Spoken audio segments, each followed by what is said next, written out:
Guys, think about this. Remember I told you time is your creation. It really doesn't exist, right? So, let's say you're looking at a 2-minute chart, and there's a really long green bar. How many bars is that in a 1-minute chart?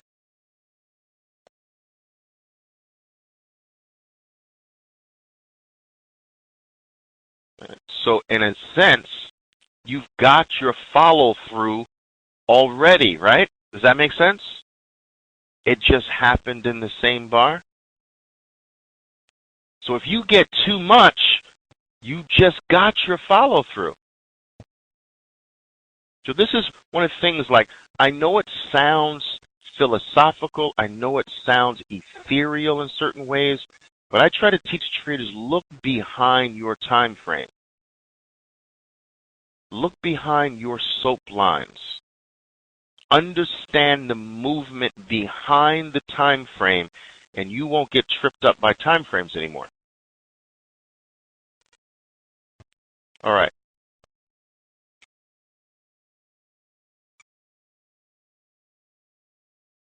So, guys, I will tell you that with this one law, you have the ability with an 80% accuracy rate to be able to predict the direction, at least, of the next bar.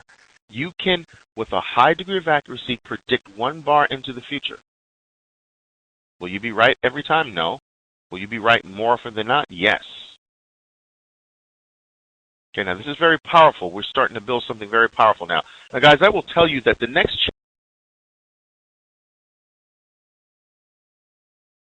chapter, in my opinion, is one of the most important chapters in the entire manual.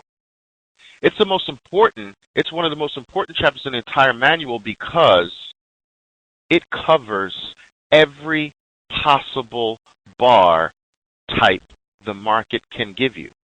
The market only has 13 bar types. That's it. There are how many letters in the English alphabet? 20. Is it 27 letters? I forget. Wow, long time. There's 27 letters in the alphabet. 26. All right, 26. All right, it's funny. 26 letters in the English alphabet. Right. With these 26 letters, we formulate our words. These words formulate sentences. These sentences formulate paragraphs. Paragraphs can formulate chapters. Chapters can formulate books. Books can formulate volumes, and yada, yada, yada. Well, the market's alphabet is made up of 13 letters, 13 bars. And from these 13 bars, it creates its words, its sentences, its paragraphs, its books, its novels, and yada, yada, yada. Right? So, if I can teach you how to identify each one of the 13 bars, but wait a minute, more importantly, what if I can teach you not only how to identify the 13 bars, but teach you how to predict with a high degree of accuracy what comes next after each one of the 13 bars? Oh my goodness. You don't have to know what's going to happen next week, ladies and gentlemen, make a killing in the market. You don't have to know what's going to happen 3 days from now. All you've got to know is what's going to happen in the next time period. That's it. It doesn't require anything more than that. Okay? And be right more than not. So let's cover the 13 bars and let's learn what does each one of the 13 bars produce after it most of the time. Okay. Of the 13 bars that the market has available, of the 13 bars that it can create, there are 10 colored ones and 3 non-colored bars. All right? Of the 10 colored bars, 5 of them are green bars and 5 of them are red bars. Now let's look at the bars, the colored bars, in sets. Let's take bar number 1 and bar number 6. We're going to cover these in sets. Bar number 1 is the most bullish bar the market has in its arsenal. There is no more, this is the most powerful bar on the bull side that the market can ever produce. It is the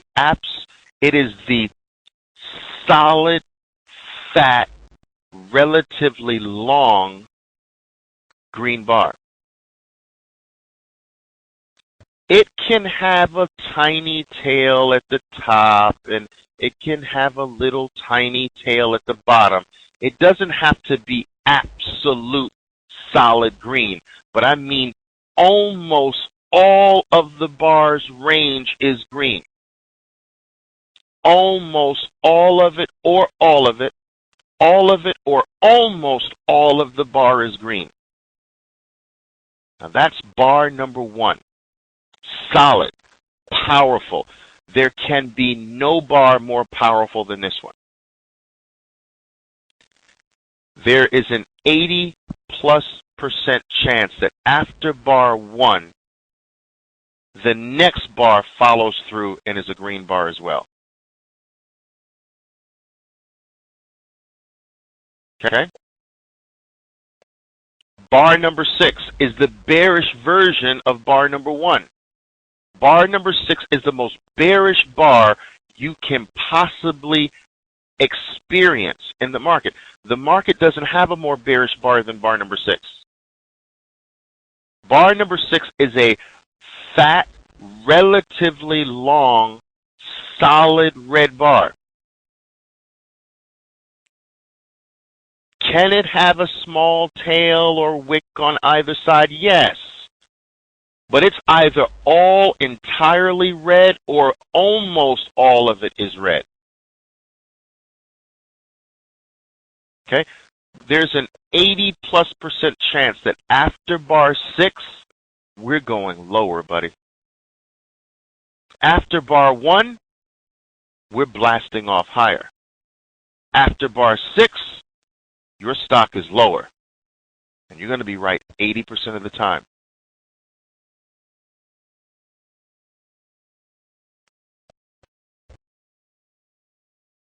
Okay, now let's take bars numbers 2 and 7. These are the second most powerful bars in existence. These are the second most powerful bars in existence. Now, let me go over this for a moment. Give me just a second. This is very important to do here because I want you to truly understand what's transpired here. Give me a minute to do this. It's time-consuming but necessary. Here, this bar opens, let's say, at $20 and dropped. At the low, what number bar was this?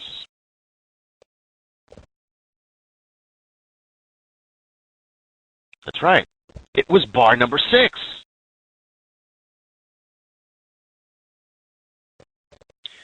Now, look at this. Then it starts to lose its redness. At this level, what number bar? Look at your slide. What number bar is it now? That's right, number 10. Okay? Then when it lost all of the color, go to the next page in your manual. What number bar was it now? That's right. It became 13. Now, isn't this, now look at this, guys. That's the 55% level. What are you doing on this bar right now? Based on what I've taught you. You're going long, right? Okay, good. What are you doing now?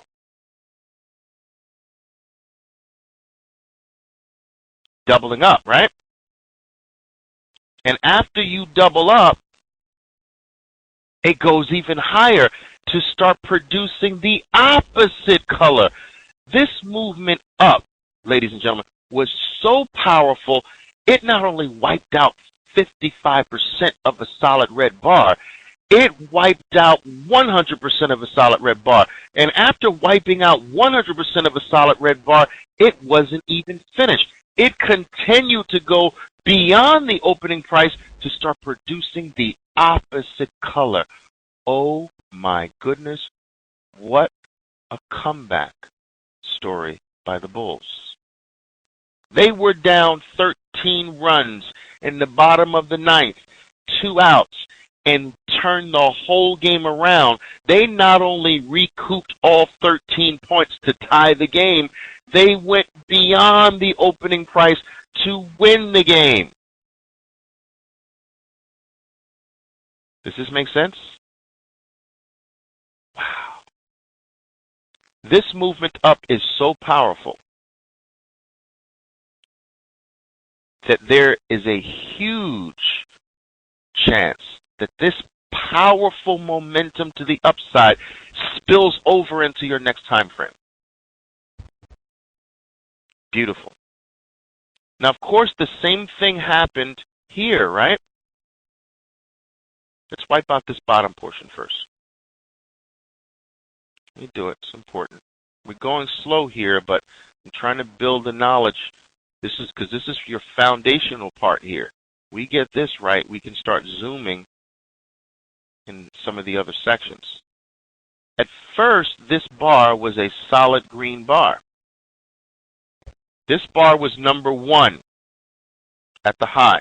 Then it started to lose some of its greenness.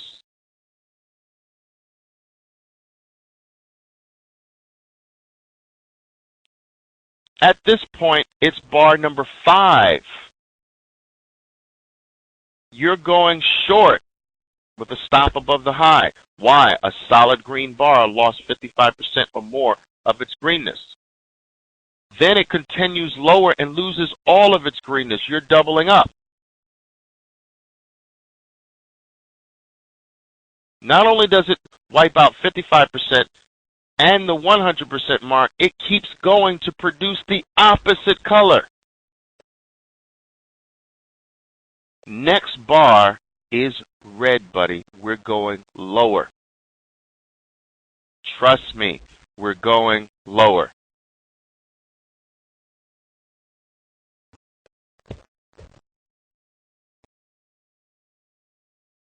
Okay? Now, let's take bars 3 and 8. These are what I call normal bars. They're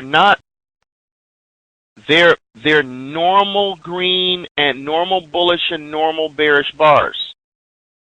All right? They have follow-through properties. They have follow-through tendencies. All right? They're not bigger than normal. They're just normal sized bars, normal green, normal red, probably will follow through. They're not as powerful as bars 1 and 6 and 2 and 7, but they probably will follow through. Okay? Bars 4 and 9 are what I call neutral colored bars. 4 is a neutral bull, 5 is a neutral bear. I have to call it bull because it's still marginally green at 4, and I have to call 9 a bear because it's marginally red, but it's more neutral than bullish or bearish for 2 reasons. Number 1, the color is small. Number 2, the small color is dead smack in the middle of the bar's range. Those 2 things make it more neutral than not, and I don't know what's next after neutral bars. We don't have a bias after a bar number 4. We don't have a bias after a bar number 9. We need more information. All right, now, get this. In order to get my bias after 4, I need another bar to tell me. I need another bar to either break above the high of the neutral bar, or I need it to break below the low. If it breaks below the low, I have my bias. My bias is now short. If the next bar breaks the high of the neutral bar, my bias is now bullish. Same thing here. If the next bar after a bar 9 breaks the high, you're bullish. If the next bar breaks the low of bar 9, you're bearish. So on neutral bars, you need the high or low of the neutral bar to be taken out to get your bias. In bar 1, you have your bias. 6, you have your bias. 2, you have your bias. 7, you have your bias. 3, you have your bias. 8, you have your bias. 4, you don't have your bias. 9, you don't have your bias. You need the high or low of neutral bars to be taken out before you establish a bias.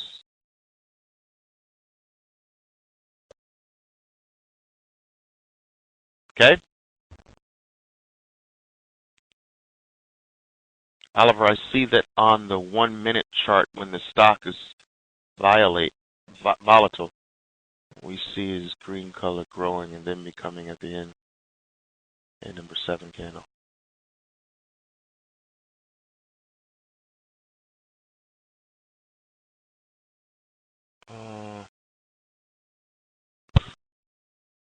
It can become, yeah, you had a green. On number 7, you had a green.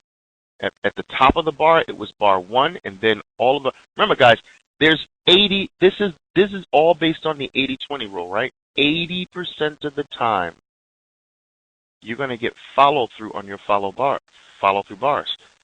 20% of the time, they're going to reverse, and you won't get follow through. A green bar will get wiped out. A red bar will get wiped out 20% of the time. All right, now, let's take a look at bars 5 and 10. Now, bar 5 was bar 1 at the high. It lost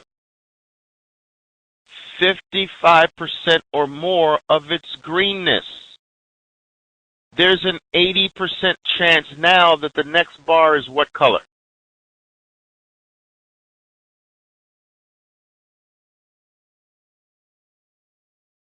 Red.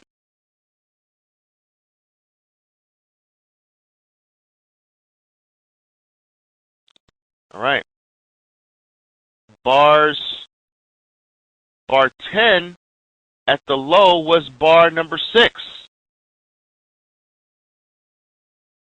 But bar number 6 began to lose its redness, and at this point it has lost 55% or more of its redness. There's an 80% chance the next bar is green.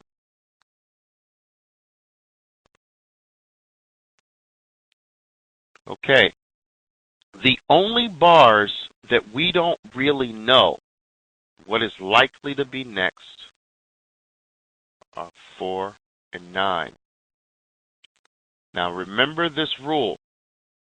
If you have a neutral bar,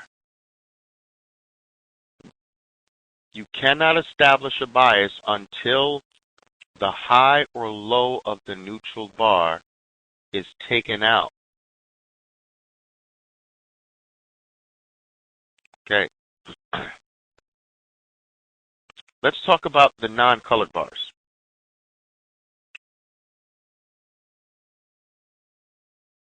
Okay. the three non-colored candles. Bar 11 is the ultimate neutral bar. It's the ultimate neutral bar for two things. Number one, there is no color whatsoever. Number two, that open and close being the same is dead smack in the middle of the bar's range. So the open and close are the same, and that open and close is right in the middle of the bar's range. Okay, neutral bar. What's next after bar 11?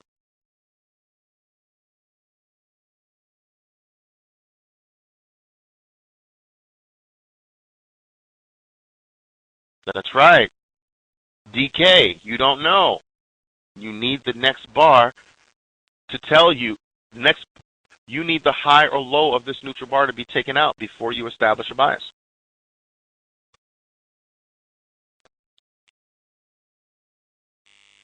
Okay?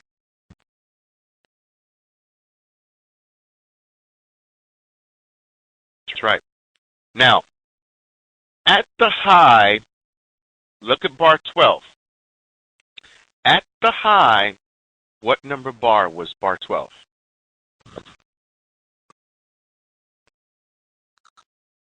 That's right. It was bar number 1.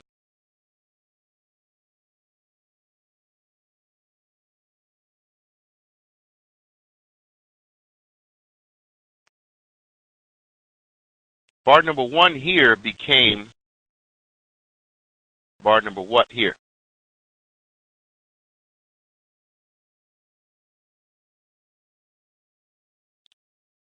Go ahead, look at your page. You can look at it, right? Bar number 5.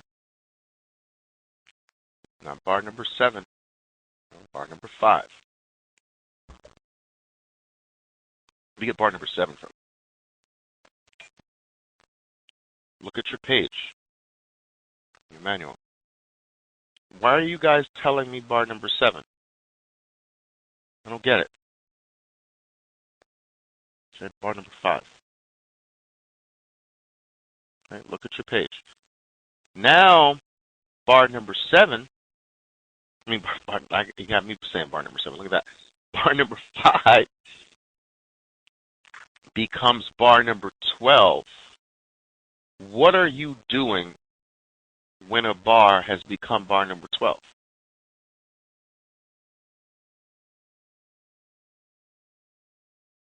That's right. All right, now I got one other question. Bar number 12 could keep going and become which bar?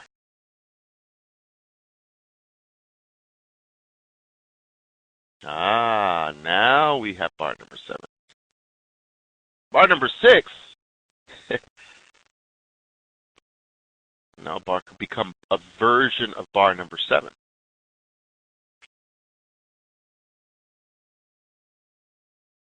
Okay, now bar number 1.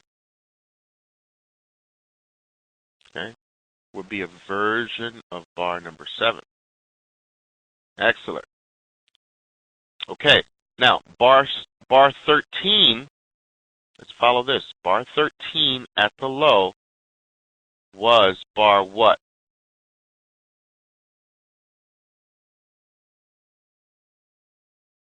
Excellent.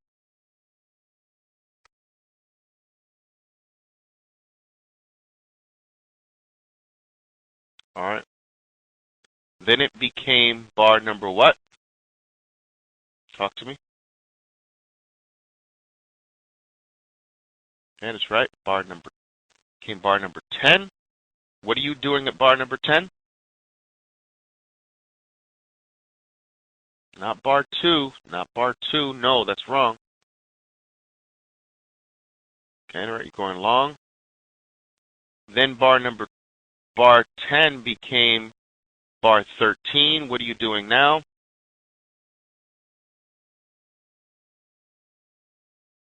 That's right. If it keeps going, bar 13 becomes which bar? Yeah, now it can become bar 2 if it keeps going, right? Excellent. Some of you are scaring me.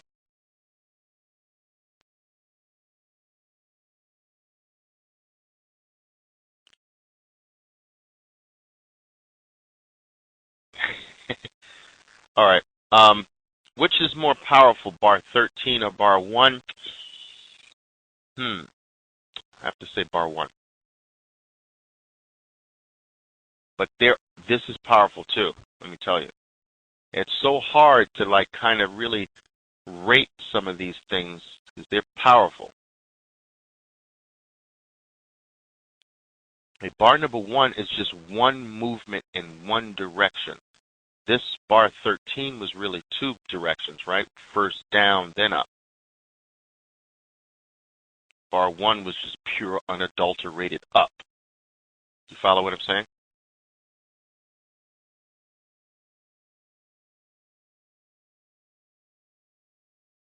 Isn't the bar after 13? Well, there are only 13 bars. Which bar are you talking about? You mean if it keeps going and produces green?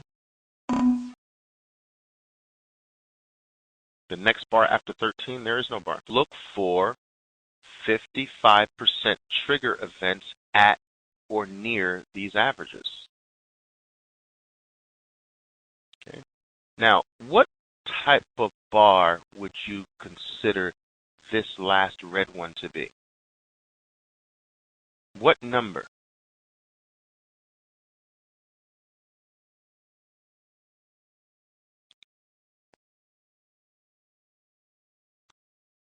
Bar number 8? Yeah, I would say. It's kind of a neutral bar, right? Wouldn't you say it's kind of neutralish? It's a little bit of red. It's kind of in the middle. Would you say that? It's kind of neutralish, right? So let's call it a neutral bar. So if that red bar is a neutral bar, what needs to happen for you to act?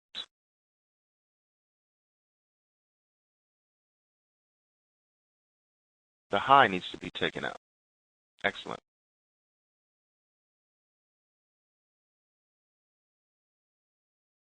Cool. All right, good. You're learning. Okay. Here is a 2-minute chart. Now, each bar here represents 2 minutes of trading. And what you're seeing on this chart are 2 moving averages. We'll talk about moving averages in great detail later today. You're looking at an 8-period moving average.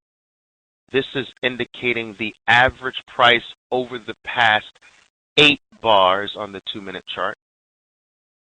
So it's saying basically that the average price this stock has traded over 8 bars is about 1863. That's the average price over 8 bars. The average price over the past 20 bars is about 18.55.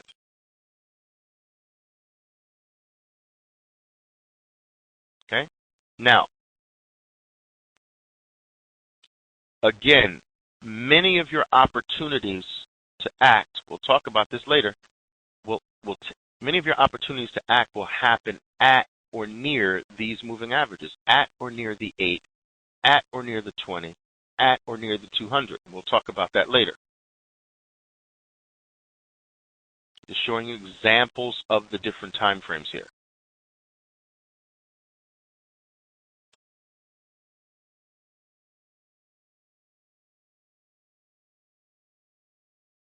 Okay, so how would I utilize this 2-minute chart? You'll learn that you trade in the direction of the moving averages. Rising 8, rising 20, you're going to go long. When are you going to go long? When a 55% retracement of a red bar happens. Here's your buy. Why is that a buy? 55% of a red bar